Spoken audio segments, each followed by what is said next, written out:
Good. So I'm glad to be here, and I'm glad to have the opportunity to open God's Word with you again. And I'll invite you to turn with me to Isaiah 40, where we were last week. And we're going to pick up on the rest of this chapter, Isaiah chapter 40. Before I open the Word, though, I'd like to pray with you, and I'd like you to pray with me, and we'll invite the Holy Spirit to speak to us through His Word this morning. Father, we thank you for your word. We thank you for the authority that it has. We thank you that it reveals to us who you are so that we don't make you in our image, so that we can know you and delight in you and be satisfied in you, Lord. I pray that you would do a work in this text, Lord, in places that we need our toes stepped on. I pray that you would step on them. In places that we need comfort and peace and rest that we just sang about, and like a river glorious, I pray that you would be a balm, a healing balm to us. Lord, in places we need encouragement, encourage us. We ask, Lord, that you would provide for our needs through your word this morning. In Jesus' name, amen. So I want to bring you back into this text quickly, and then I'm going to read the text to you, and then I'm going to make some toe-stepping comments, possibly. Okay, so I'm just brace yourselves. If you didn't bring your steel-toed shoes and you got them in the car, you can go get them.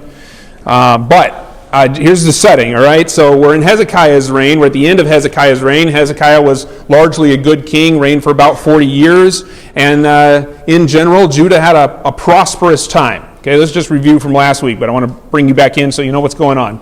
However, during Hezekiah's reign, the people have served other gods from time to time. They've largely sought their own provision. They haven't relied on the provision of the Lord. They're happy to sprinkle God on to the top of whatever it is they're doing. Which God? It doesn't really matter. Could be almost any God. But sprinkle a little bit of God on and try and keep the good times rolling. And then at the end of Hezekiah's reign, Isaiah prophesies that there's an exile coming, and that Babylon is going to come, and that the people are going to be removed, and the cities are going to be burned down, and things are going to not look so good. And in fact, that does happen in the course of 3 waves. Babylon it comes and really decimates what was Judah. And then Isaiah 40 is answering 2 questions. Okay, so if you want to write this down, this might help you kind of figure out where we're going. We answered one question last week, and that was, even though we've sinned, even though there has been judgment declared by Isaiah on the people of Judah, is God still willing to save? Is he still the one that we should turn to? And the answer is yes. And not only just like yes, well, maybe, but a resounding yes, so much so that God describes his heart towards the people as tender. Speak tenderly to my people. Comfort my people, he says. And then the second question that I'm going to cover this week is, not only is God willing to save, but is he able to save? Is he able to save? And Isaiah 40, 12 through 31 are going to answer that question. And I'm going to read that now, and then we're going to pause for a minute. I'm going to have a little aside, and then we'll come and look at the text, okay? So Isaiah 40, verse 12, and I'm going to read to the end of the chapter. Who hath measured the waters in the hollow of his hand, and meted out heaven with the span, and comprehended the dust of the earth in a measure, and weighed the mountains in scales, and the hills in a balance? Who hath directed the Spirit of the Lord, or being his counselor hath taught him? With whom took he counsel? And who instructed him, and taught him in the path of judgment, and taught him knowledge, and showed to him the way of understanding? Behold, the nations are as a drop in the bucket, and are counted as a small dust in the balance. Behold, he takes up the isles as a very little thing, and Lebanon is not sufficient to burn, nor the beasts thereof sufficient for a burnt offering. All nations before him are as nothing, and they are counted to him less than nothing and vanity.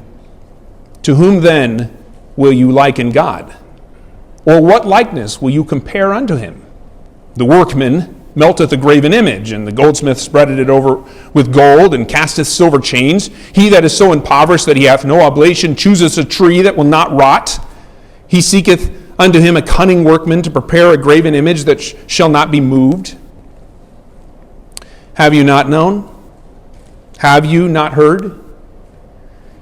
Has it not been told you from the beginning? Have you not understood it from the foundations of the earth? It is he that sitteth upon the circle of the earth, and the inhabitants thereof are as grasshoppers, that stretcheth out the heavens as a curtain, and spreadeth them out as a tent to dwell in. He brings the princes to nothing. He makes the judges of the earth as vanity. Yea, they shall not be planted. Yea, they shall not be sown. Yea, their stock shall not take root in the earth. And he shall also blow upon them, and they shall wither, and the whirlwind shall take them away as stubble. To whom then will you liken me? Or shall I be equal? Says the Holy One. Lift up your eyes on high, and behold, who created these things, and bringeth out their host by number. He calleth them all by names, by the greatness of his might. For that he is strong in power, not one faileth. Why sayest thou, O Jacob, and speaketh, O Israel, my way is hid from the Lord, and my judgment is passed over from my God? Hast thou not known? Hast thou not heard? That the everlasting God, the Lord, the creator of the ends of the earth, fainteth not, neither is weary. There is no searching of his understanding. He giveth power to the faint, and to them that have no might he increaseth strength. Even the youths shall faint and be weary, and the young men shall utterly fall. But they that wait upon the Lord shall renew their strength. They shall mount up with wings as eagles. They shall run and not be weary, and they shall walk and not faint. Yeah, I should sit down. It's not going to get better than that. But we'll explain it anyway. We'll spend some time in it. So the question that I'm answering this week is, in the context of Judah in exile, is God able to save? And this is Isaiah's answer to that question. But as I was studying this text, I was in a quandary myself. And so I have to address that quandary so that I can talk about this text. And there's another question that I have, and it is, before I can answer the question, is God able to save, I need to answer the question, what kind of salvation are we looking for from the Lord? What kind of salvation are we looking for from the Lord? And there's something jarring to me, and probably to you here, in our context in the United States of America. And so I'm going to step on your toes, maybe not, but maybe I'm going to step on your toes in a minute. But before I do, I want to give you my American pedigree, okay, so that you don't stone me. That's why. Okay, it's self-serving. First of all, everything I'm going to tell you might sound like fiction, but it's not fiction, okay? This is all real. My dad served in the U.S. Navy. My grandfather was a World War II pilot. And my dad taught me at the age of 5 years old, it's a grand old flag. How many of you know it's a grand old flag? It's a grand old flag. It's a high-flying flag. Yeah, okay. 7, 8, 9 people. We're not hand raisers here, so I get it. And I went to school, okay? I went to an ACE school. Anybody know what an ACE school is?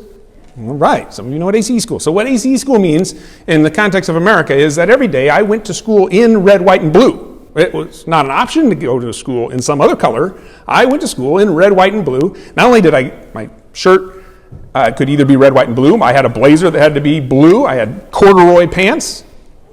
I don't know why they had to be corduroy, but that's what I got, with nice patches on it that my mother put on for me.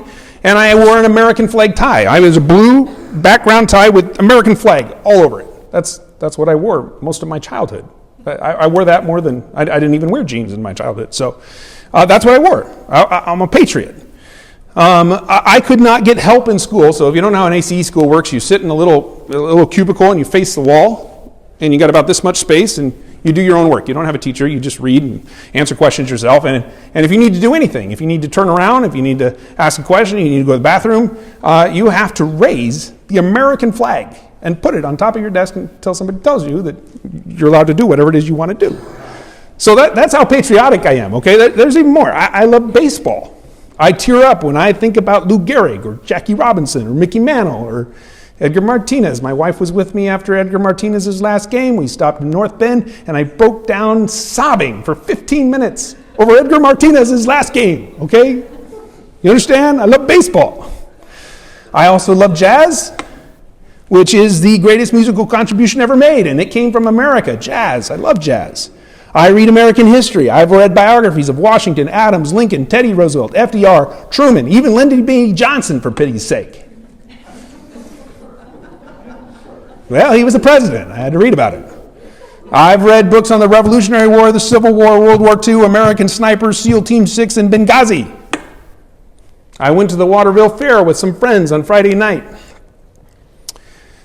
And there were my kind of people there. You know what I mean? And people had American flags on their shirts. They had "Don't Tread on Me" on their shirts. The singer put up the American flag and went running through the audience with the American flag. Everybody stood up, cheered. It was okay to be patriotic at the Waterville Fair. There's a guy, really handsome guy, like a Russell Crowe type. Hair slicked back, big guy. He had a shirt on. It said, there's only two things that protect the United States: the grace of God and the U.S. military. I have a son in the Army. I didn't put that on my list. I have a son in the Army. Okay, that's on my list. It's my American pedigree. I'm nostalgic for the 80s. Some of you like the 80s. That was 4 years ago. Actually, Pastor Sturck, my dad, we came to Quincy in 82, which I believe is 33 years ago, and I think we met you shortly after arriving. So it's over 30 years. I wasn't even born yet.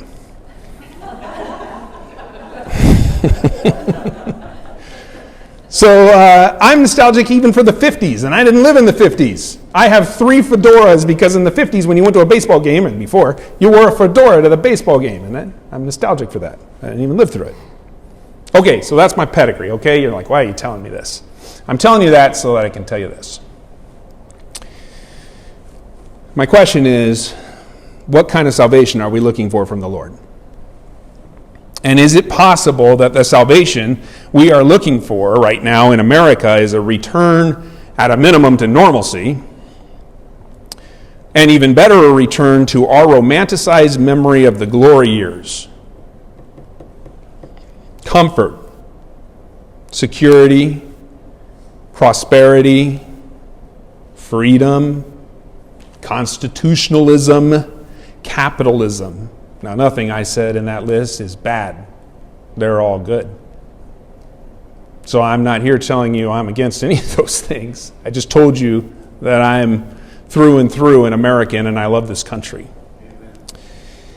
But, as Paul Tripp says, even a good thing can become a bad thing when it becomes a ruling thing. When it becomes my chief thing. When my supreme hope lies in America. I told you I was going to step on toes a little bit, okay? So don't get offended. Well, if you need to be offended, then get offended.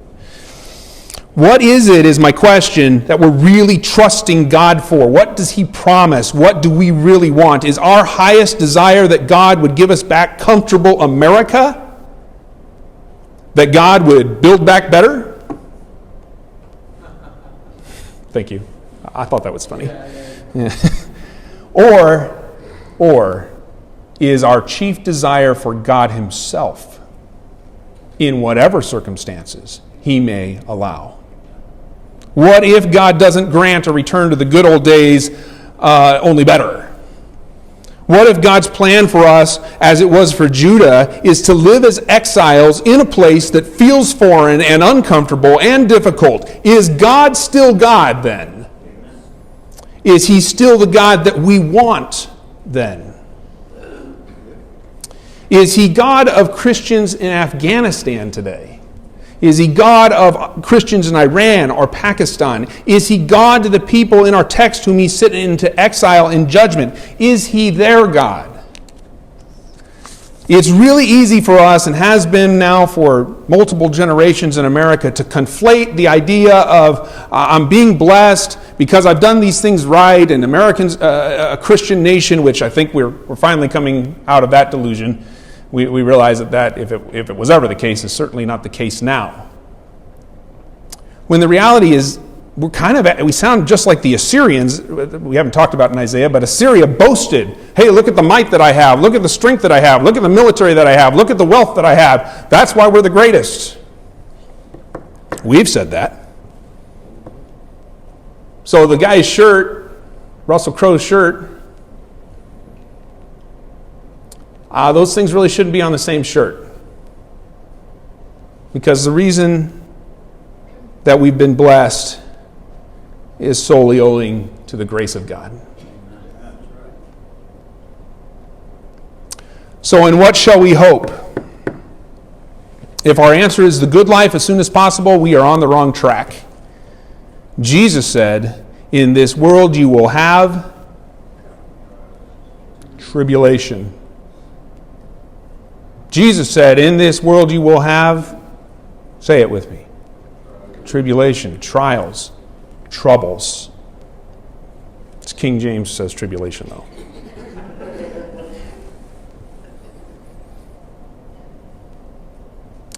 But take heart, I have overcome the world.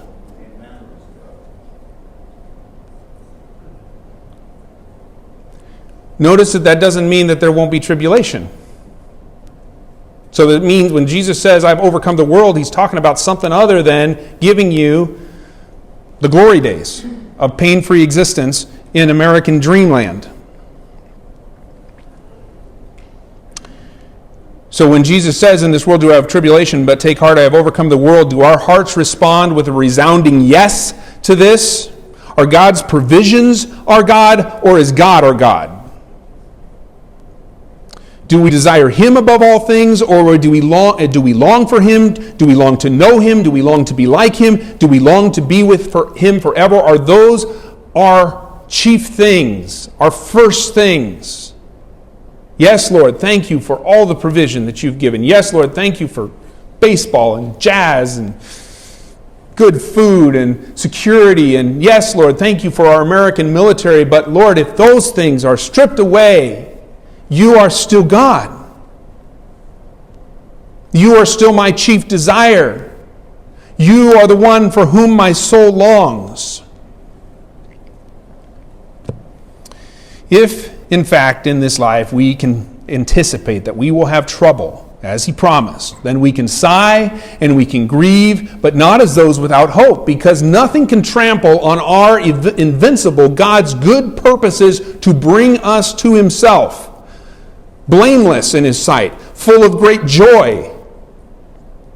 And that's the good news that we talked about last week, that we talked about heralding from the tops of the mountains, that here we are in the desert or in the wilderness, and God is able to flatten all the obstacles and raise up the valleys, so He makes a highway to us and delivers us to Himself, and we cry out boldly, behold your God. Behold your God. He alone is our prize. He alone is whom we proclaim. No matter our circumstances or our sorrows or our sufferings, we are called to fix our eyes on Him. Why? Because there is nothing more valuable than our Creator and knowing Him.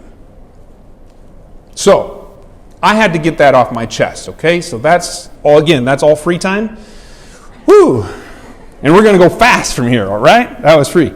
That's not even in the sermon, okay? That was just, I had to say that so I could get to the sermon, all right? Don't worry, I know some of you are panicking right now. I'm telling you the points are going to go quick, all right? We'll get out of here plenty of time. I mean, at least before 2 o'clock.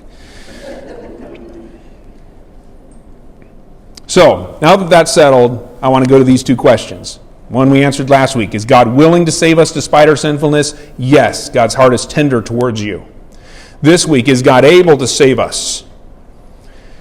To bring us through all of our suffering and all of our calamity, through all of our doubts and our fears to Himself. Is God strong enough? Answer, yes.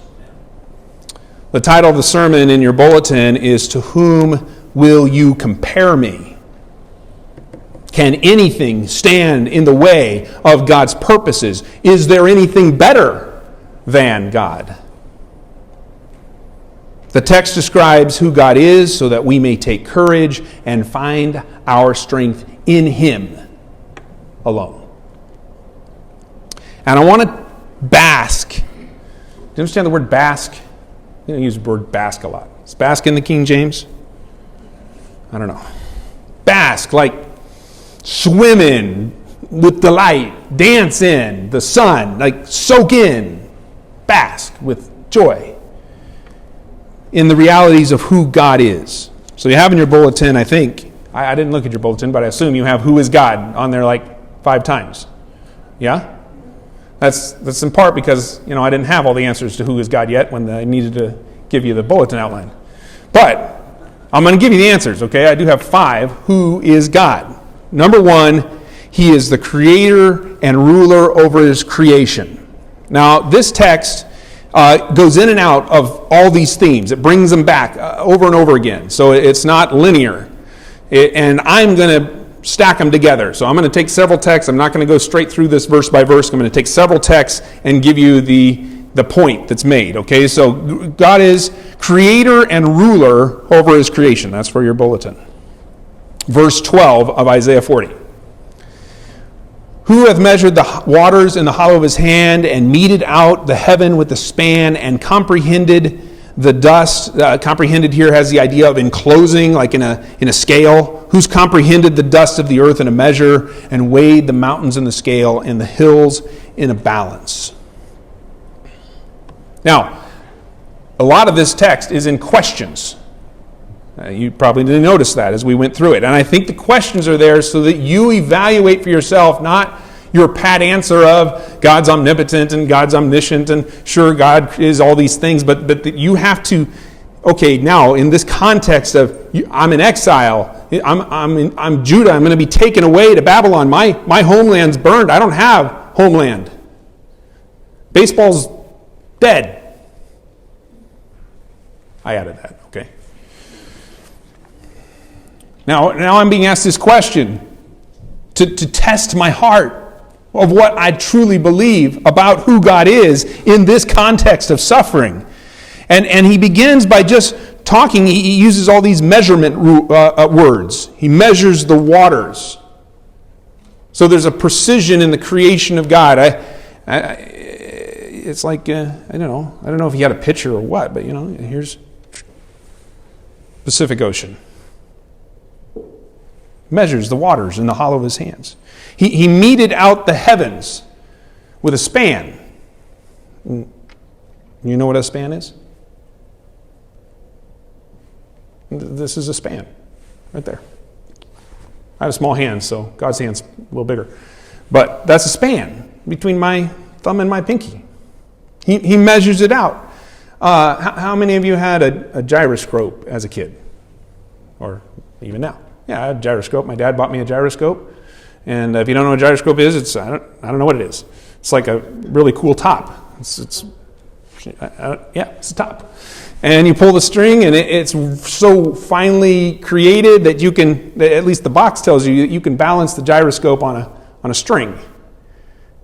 That's really hard to do, though, because you got to hold the string and try to put the gyroscope on, and I could never figure out how to do that. But theoretically, it could balance, and it would stay, and it would spin for 5 minutes. No wobble at all. It was really impressive.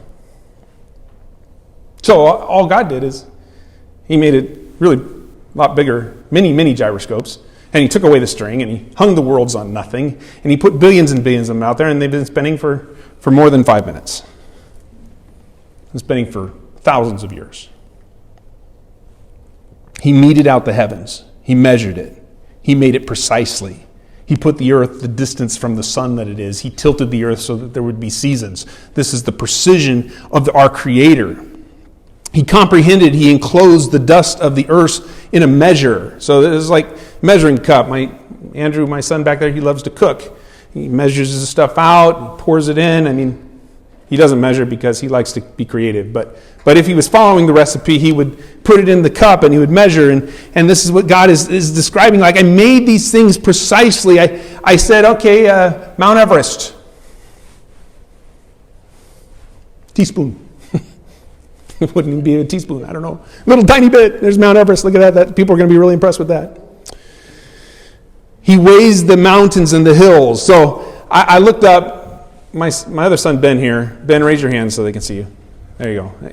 Ben is a numbers guy. He has been calculating are you up to the 8 to the 11th, factor 11 now? In his head. He's just mentally been doing it just for fun. So he got his father's love for numbers. So I looked up, well, how much, he's saying that the Lord weighs the earth in a scale. How much does the earth weigh? Any guesses? Okay. I didn't think so. I found this interesting. The World Atlas is what clicked up first in Google, and the first sentence of it was, "It is not possible to weigh the earth in a scale." Nobody told God, though. You should check the World Atlas. It says he can't do this. Can't weigh the earth in a scale.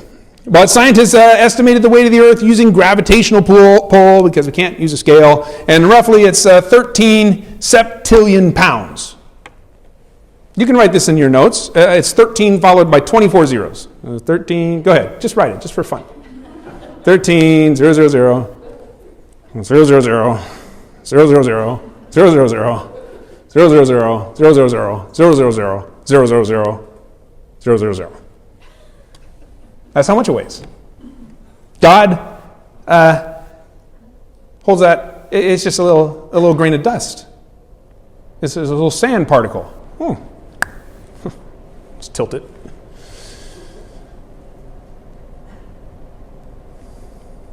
He puts it down like a pebble. Power. It's not just his precision, but it's his power. The great oceans, the towering mountains, the land masses, the far-flung galaxies are small objects to him. Here's another little thing Ben and I were talking about yesterday. How many Earths can fit in the sun? Anybody know? I knew this one. It's a million Earths in the sun. Okay, so the sun's bigger by a ways.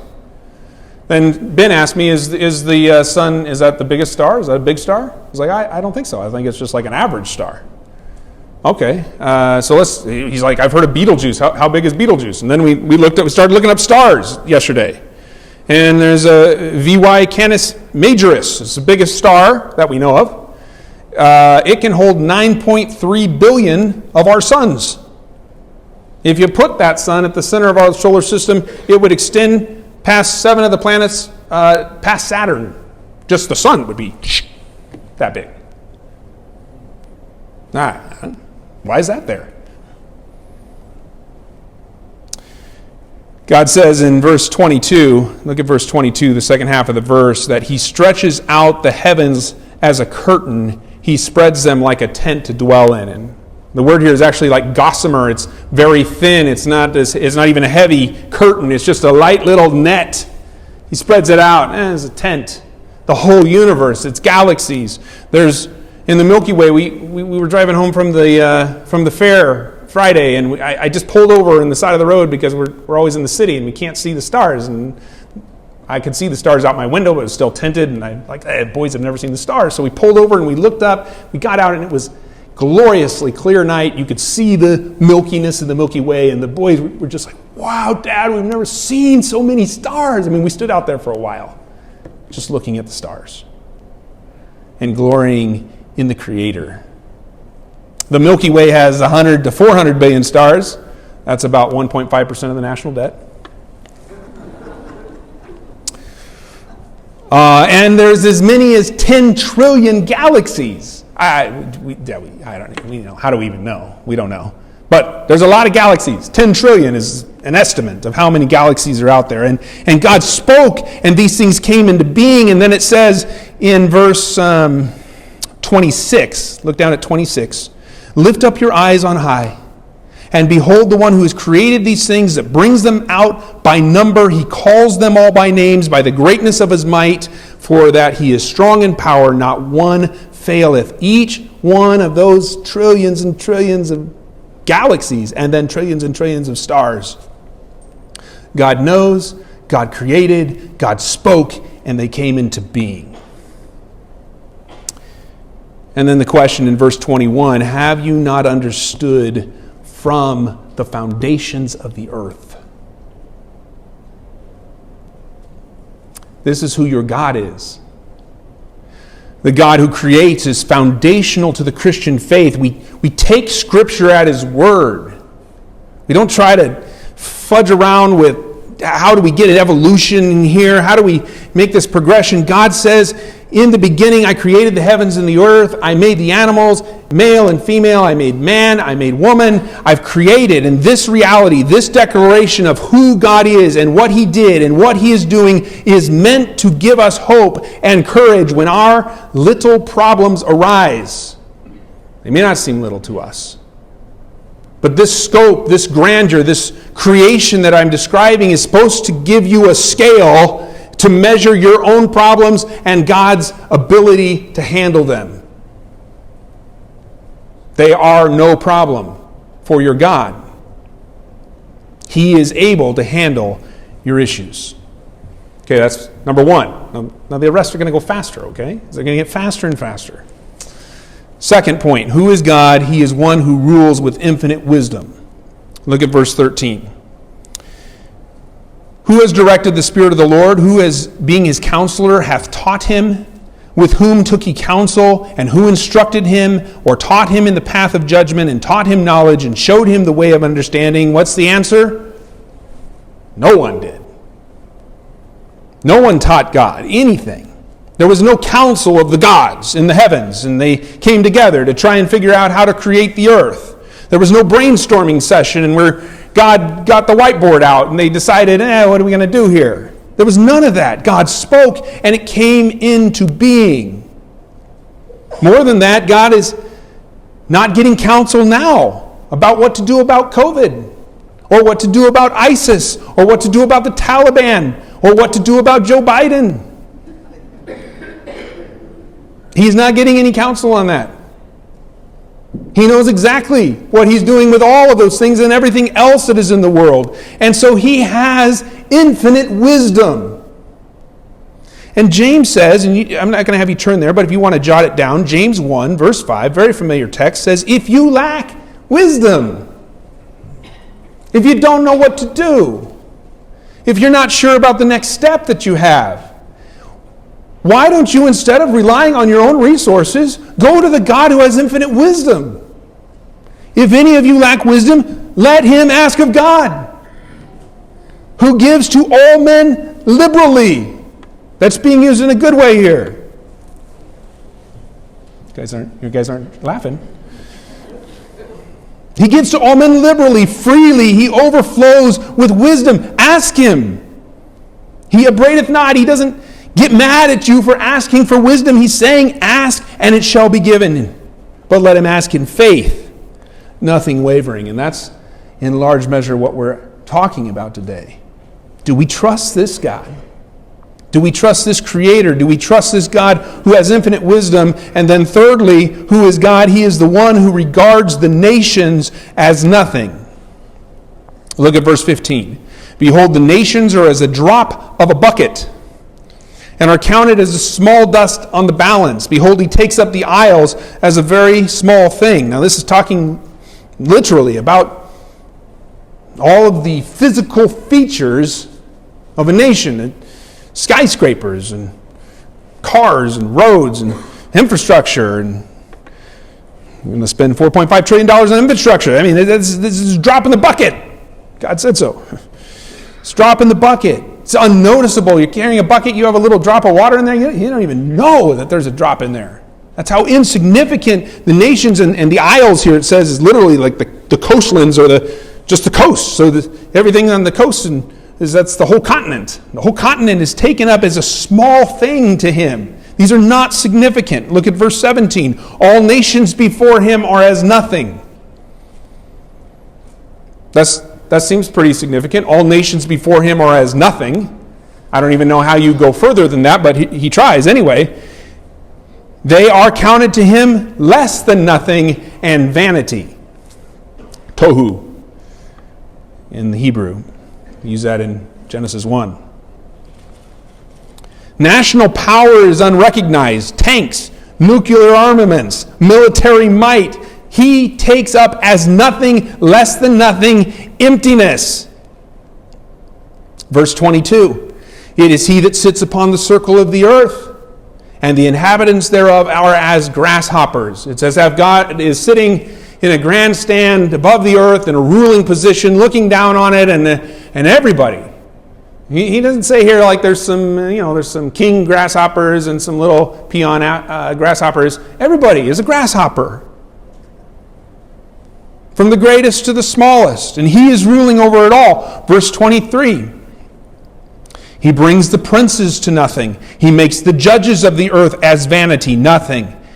Yea, they shall not be planted. Yea, they shall not be sown. Yea, their stock shall not take root in the earth. He will blow on them, and they shall wither, and the whirlwind shall take them away as stubble. That God can do at any time. There is no powerful in comparison to God. You could be Nebuchadnezzar, the great and mighty Nebuchadnezzar, who's going to come in and destroy Judah and take the people captive. He's the head of gold in Daniel. Yeah, it says grasshopper. It's like God has one of those ink blot things. You show him pictures. Nebuchadnezzar, grasshopper. Napoleon, grasshopper. Hitler, grasshopper. Ulysses S. Grant, grasshopper. All right, Douglas MacArthur, grasshopper. Stormin' Norman, grasshopper. There is just this, there's no accumulative might of any individual man or the accumulation of all men that is in any way measurable or comparable to the might of God. That's the point. Psalm 2 says, why do the heathen rage and the people imagine a vain thing? The kings of the earth set themselves. The rulers take counsel together against the Lord and against his anointed, saying, let us break their bands asunder and cast away their cords from us. He that sitteth in the heavens shall laugh. It's a good plan. Let me see your plan again. Oh, wow, you're going to conquer the world. Good job, Napoleon. Good job, Hitler. I laugh at your plan. The Lord shall have them in derision. Then he shall speak unto them in his wrath, and vex them in his sore displeasure. I have set my king on my holy hill of Zion. All the powers that could be amassed against you have no power in comparison to God. No harm can befall you. No harm can come against you. That comes because it is overwhelmed by the power of God. There's no way that anything can come against you that God has not permitted, allowed, and ordained. The thought is laughable. So behold your God. That's what this chapter is saying. Behold your God and trust him. Even death, even if death comes to you, it cannot harm you. O death, where is your sting? O grave, where is your victory? Death cannot conquer God's children. He has defeated death. Number 4, who is God? He is the one who is alone worthy of worship. Verse 16. Lebanon is not sufficient to burn, nor the beasts thereof sufficient for a burnt offering. Now Lebanon, if you remember, even during King Solomon, when they were building the temple, Lebanon had these giant cedars. They would bring them. Greatest cedars. And what he's saying here, he picked Lebanon because it's famous for its towering cedar trees. They have them all over the place. But even if every tree were felled and built into an altar for God, and even if every animal were captured and sacrificed on this altar, this verse is saying it is not sufficient. It doesn't come up in any way to match the greatness and worthiness of God. And then verse 18. Now this is full-fledged sarcasm. My teenagers, as my kids have become teenagers, they love sarcasm. So this verse is for you. To whom will you liken God, or what likeness will you compare to him? The workman melts a graven image. This is the option. This is what the people are doing.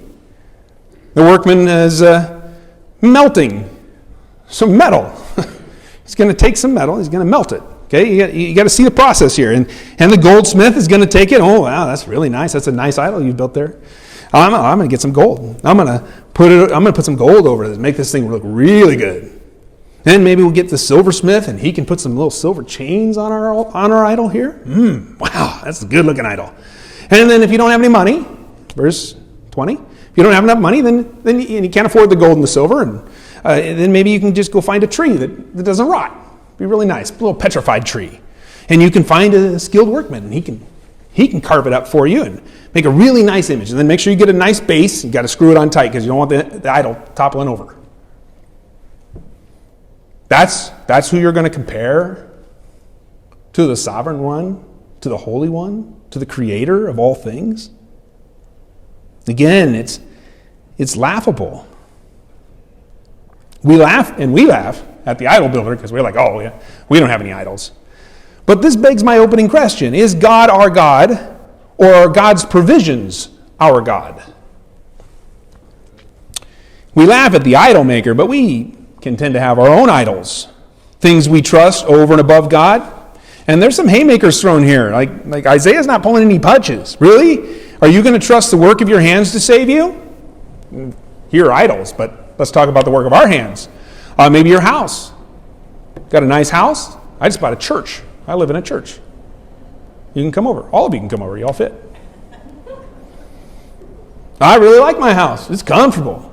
It's got a lot of room. It's got high ceilings. I got 6'8" kids. I need high ceilings. So now I got high ceilings. So I'm tempted by a house to say, oh, this is my security. This is my comfort. This is my joy. How about your job or your Second Amendment rights? Or your brains, or your looks, or your status?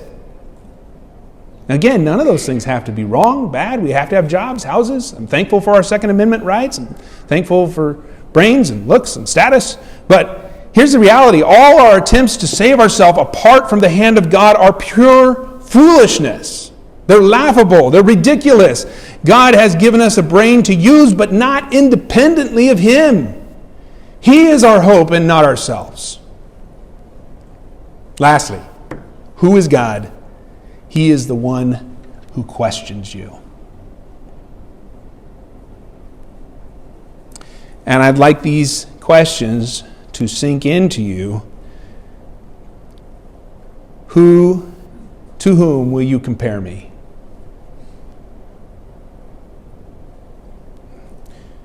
What obstacle right now are you considering and you're worried, you're concerned, you've been losing sleep,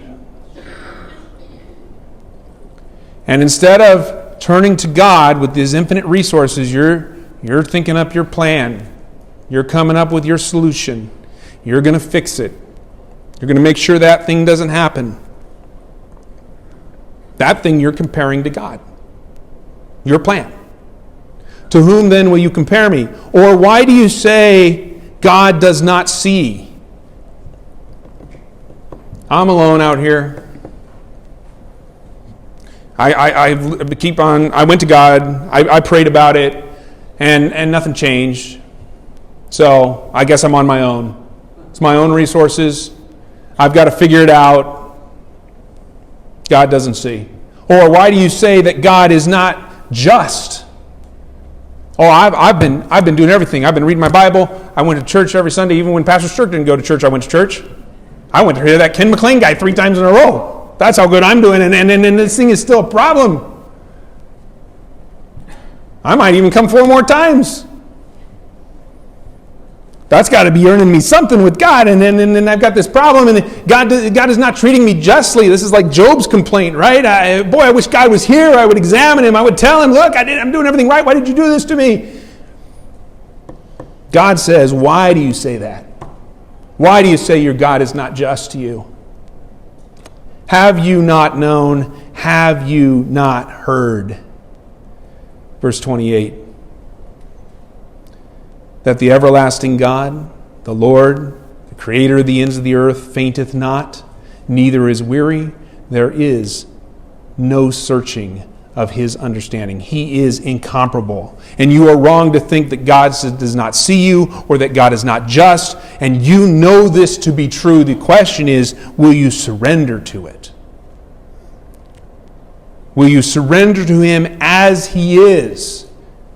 Sometimes He is inscrutable. We don't understand his actions. We don't understand why he allows what he allows. We don't understand why at the moment of justification we're not just transported into his presence and we have this battle with sin and we have this ultimate end in death.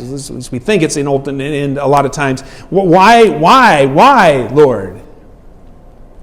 Sometimes we don't get to know the answer why. What we get to know is God in his incomparable majesty. So here's the conclusion. I will wait on the Lord. I will wait on the Lord who is everlasting. I will wait on the Lord who is creator. I will wait on the Lord who is limitless and untaxed by his sustaining of this world. I will wait on the Lord who is all wise. These things, God is saying, are overflowing to you. Verse 29, he gives power to the faint, and to them that have no might, he gives strength. Now, we are all, in fact, weary and faint. Some more than others, but all of us, weary and faint. And even the best among us, the young people, I don't know if they're the best among us, but they're stronger than some of us. Okay, so they're out there, they're able to run, they're able to jump, they're able to leap, but they reach their limits, and those limits don't even come close to the limits that are required of a holy God. And so this is not just saying, if you feel weary and faint, but if you acknowledge, this is my limit. I've come to the point that I don't have a solution. I don't have my own resources. I can't run to Egypt. I don't have a treaty I can make with a foreign army to help me against Babylon. I don't have something that can help me with COVID. I don't know what I'm going to do about the situation in Afghanistan. I don't know what I'm going to do about the situation in my country. I don't even know what I'm going to do with the situation in my own family. Good that you acknowledge that. So that you can now depend, trust, surrender to God, who is limitless, who is incomparable, who has these resources that we've been talking about, that we believe to be true, are now provided to the weak, that are now provided to the faint-hearted. He gives power to the faint, verse 29. To them that have no might, he increases strength. Even youths shall faint and be weary. Even young men shall utterly fall. But they that wait upon the Lord.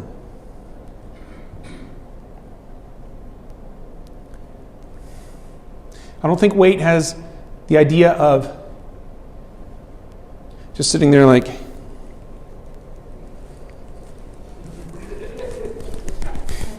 I waited. It has the idea of surrendering to the purposes and plans of God.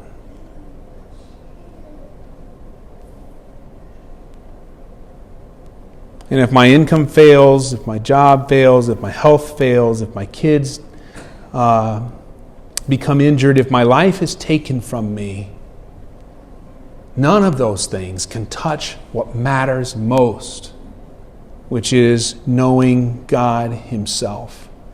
And when we wait on him, we find that his infinite resources are given to us. Not because we've earned them, not because we've come up with a great plan, but because God begins to empower us so that we can soar, so that we can run, so that we can walk. And I'm not going to make a big deal out of those three words. Sometimes we have to soar, sometimes we have to run, and sometimes we just have to walk.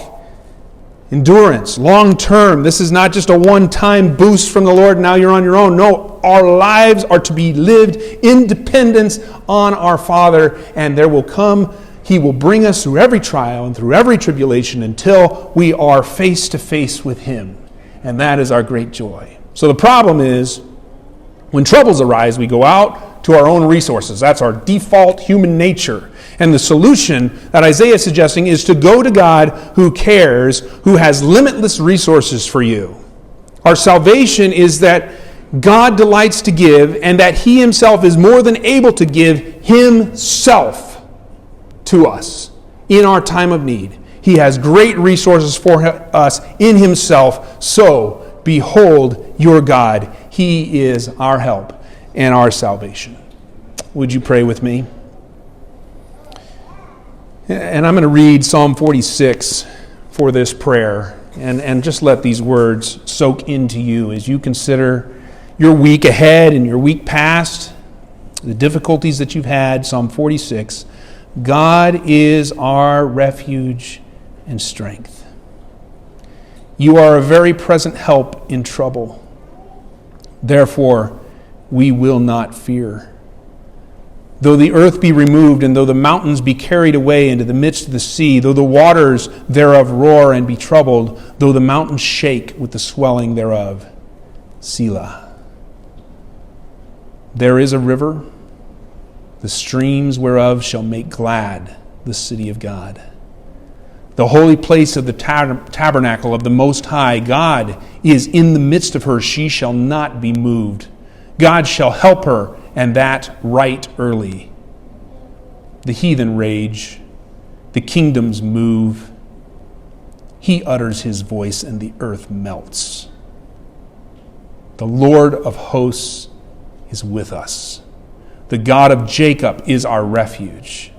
Come, behold the works of the Lord, what desolations he hath made in the earth. He makes wars to cease unto the end of the earth. He breaks the bow. He cuts the spear in sunder. He burns the chariot in fire. So be still and know that I am God. I will be exalted among the heathen. I will be exalted in the earth. The Lord of hosts is with us, people of God. The God of Jacob is our refuge. And all God's people said,